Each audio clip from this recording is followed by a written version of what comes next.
வணக்கம். நமக்கு எண்கணி ஞானத்தையும், வேத ஜோதிட ஞானத்தையும், ஆன்மீக ஞானத்தையும் வழங்கிய அனைத்து குருமார்களுக்கும் நன்றி. அதே வேளையில் இது ஒரு ஜோதிட விளக்க வீடியோ விருப்பம் உள்ளவர்கள் தொடர்ந்து பார்க்கலாம். ஒரு கேள்வி. அண்ணே, சூரியன், சுக்கிரன் அஸ்தகங்கப்படுத்தினால் என்ன தொழில் அமையும்? எலக்ட்ரிக் மீனாட் இருக்கு. Please explain. ஓகே. எப்பொழுதுமே சூரியன் சுக்கிரனை அஸ்தகங்கப்படுத்தும் பொழுது சூரியன் நல்ல சுபத்தன்மை அடைவார். ஓகேங்களா? இதே எதிரில் ஒரு பௌர்ணமி சந்திரன் அமைப்புகள்லாம் இருந்தால் மிகப்பெரிய அற்புதமான விஷயம். இதில் எலக்ட்ரீஷியன் மாதிரியான விஷயங்கள், பவர் சம்மந்தப்படுறது, இந்த சோலார் பேனல், இது மாதிரியான விஷயங்கள், அரசாங்கம், தந்தை சார்ந்த அமைப்புகள், பூர்வீகம் சம்பந்தப்பட்ட அமைப்புகள், இது அத்தனையும் சூரியனுடைய சுபத்தன்மையில வந்துடும். இப்போ நீங்கள் என்ன கேட்குறீங்க? சூரியன் சுபத்தன்மை ஆயிடுச்சு, எனக்கு எலக்ட்ரிக் சம்மந்தப்பட்ட விஷயங்கள் வருமா? கண்டிப்பாக வரும். சூரியன் தான் ஒளி கிரகம். சூரியன் வலுத்தவர் தான். அதிகாரத்துலையும் இருப்பார், ஒளி சம்மந்தப்பட்ட அமைப்புகள்லையும் இருப்பார். சோலார் பேனல், எலக்ட்ரிஷியன் மாதிரியான விஷயங்கள் சகலத்திலையும் உங்களால் இருக்க முடியும். ஓகேங்களா? இதில் நான் பெரிய அளவுக்கு சம்பாதிக்கணும் அப்படின்னு கேட்டிங்கன்னா, அந்த அமைப்புகளில் தான் உங்களுக்கு லக்ன யோகர்கள்னு சொல்லப்படக்கூடிய, நீங்கள் என்ன லக்னக்காரராக இருக்கீங்க? உதாரணத்துக்கு நீங்கள் குருவணி லக்னம். குருவணி லக்னம்னா யார்? சூரியன், சந்திரன், செவ்வாய், குரு. இந்த அணி லக்னக்காரங்களாக இருந்தீங்கன்னா உங்களுக்கு தொடர்ந்தாப்படி சூரிய, சந்திர, செவ்வாய், குரு தசை வரணும். ராகு இந்த முதல்ல சொன்ன இந்த சூரியன், சந்திரன், செவ்வாய் குருவின் வீட்டில் இருக்கும் பொழுது அவரும் லக்ன நண்பராகவே செயல்படுத்தி தசை நடத்துவார். இதில் உங்களால் வெளியே சொல்லிக்கிற அளவில் பெரிய அளவுக்கு பணம் ஈட்ட முடியும். ஓகேங்களா? அதே நீங்கள் சுக்கிர அணி டீமாக வந்துடுறீங்க. சுக்கிரன் அணி டீம் யார்?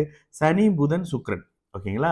இந்த சுக்கிரன் அணி டீமில் இருக்கும்பொழுது உங்களுக்கு இந்த அமைப்பில், இந்த ஆர்டரில் சனி, புதன், சுக்கிரன் அந்த அமைப்புகளில் தசை அமைப்புகள் நடக்கும் பொழுது, ஏன்னா நீடித்த அமைப்பில் நீங்கள் சம்பாதிக்கணும், பெரிய அளவுக்கு சாதிக்கணும் அப்படின்னு வரும்பொழுது, நீடித்த ஒரு நிரந்தர வருமானம் என்பது உங்களுடைய யோக தசையில் மட்டும்தானே இருக்கும். அப்போ உங்களுடைய இந்த சுக்கிரன் அணி டீமான சனி, புதன், சுக்கிரன், ஏன் இவங்கெல்லாம் நண்பர்களாக வந்துருவாங்க. முதல்ல குரு, சூரியன், சந்திரன், செவ்வாய் அவங்கெல்லாம் ஒரு நண்பர்களாக வந்துருவாங்க. ராகு, கேது அவங்க இருக்கிற வீட்டின் அதிபதியை போல பலன் செய்வாங்க. அப்படின்றதால இந்த எலக்ட்ரிக் சார்ந்த துறையில மிகப்பெரிய ஒரு இவராக வரணும். நீங்களே எலக்ட்ரீஷியனாக இருக்கீங்க, அந்த ஒயரிங் செய்கிறவராக இருக்கீங்க, ஒரு கம்பெனியோட சார்ஜ்மேனாக இருக்கிறீங்க, இது மாதிரியான பவர் சார்ந்த அமைப்புகளில் மிகப்பெரிய அமைப்புகளில் வர முடியும். இதே அமைப்பில் லக்னாதிபதி பலம் பெறக்கூடிய நிலையில் நீங்கள் ஒரு புதிய ஒரு பில்டிங், ஒரு 50 மாடி பில்டிங்க்கு ஃபுல் கான்ட்ராக்ட் உங்ககிட்ட வரும். நீங்களே அதனையே பெரிய அளவில் செய்வீங்க. உங்களுடைய லக்னாதிபதி பலம் இழந்திருக்கக்கூடிய நிலையில இதே உங்களுக்கு தெரிஞ்ச எல்லா நாலேஜையும் இன்னொருத்தருக்கு பண்ணி கொடுப்பீங்க. அதன் மூலியமான வருமானம் வரும் அப்படின்ற மாதிரியான நிலைமை இருக்கும். 10ஆம் இடம் உங்களுக்கு ஸ்ட்ராங்கான வலுத்து, 10ஆம் அதிபதி வலுத்து இருக்கும் பொழுது தொழிலை நீங்களே செய்யலாம்.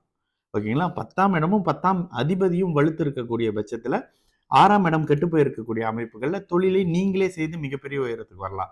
10ஆம் இடம் வலுவிழந்திருக்கு, 6ஆம் இடம் சுபத்தன்மையாக இருக்குன்னா இன்னொருத்தருக்கு கீழே தொழில் செய்யறதுல, இன்னொருத்தருக்கு கீழே வேலை செஞ்சு உங்களுடைய உழைப்பை வேற ஒருத்தருக்கு கொடுத்து பணம் ஈட்டுறதுல நீங்க ஒரு மாதிரி சந்தோஷமா இருப்பீங்க. தொழில் சுயமாக செய்யறதுல உங்களுக்கு ஒரு சில தயக்கங்கள் இருக்கும். ஓகேங்களா? இந்த அமைப்புகள்ல உங்களுடைய பிறந்த ஜாதகத்தை செக் பண்ணி பாருங்க. சில அமைப்புகள் துல்லியமாகவே இருக்கும். அப்ப சூரியன் எப்பொழுதுமே ஒளி சார்ந்த, அரசு சம்பந்தப்பட்ட, அப்பா சம்பந்தப்பட்ட, பூர்வீகம் சம்பந்தப்பட்ட இது அத்தனை விஷயத்துக்கும் சூரியன் காரக நிலையில் வந்துருவாரு. இதன் அடிப்படையில் இருக்கக்கூடிய நீங்க இந்தந்த துறைகள்ல பெரிய அளவுக்கு சாதிக்க முடியும், சம்பாதிக்க முடியும். சரிங்களா? நல்லது நடக்கும். எல்லாரும் நல்லா இருப்போம். வணக்கம்.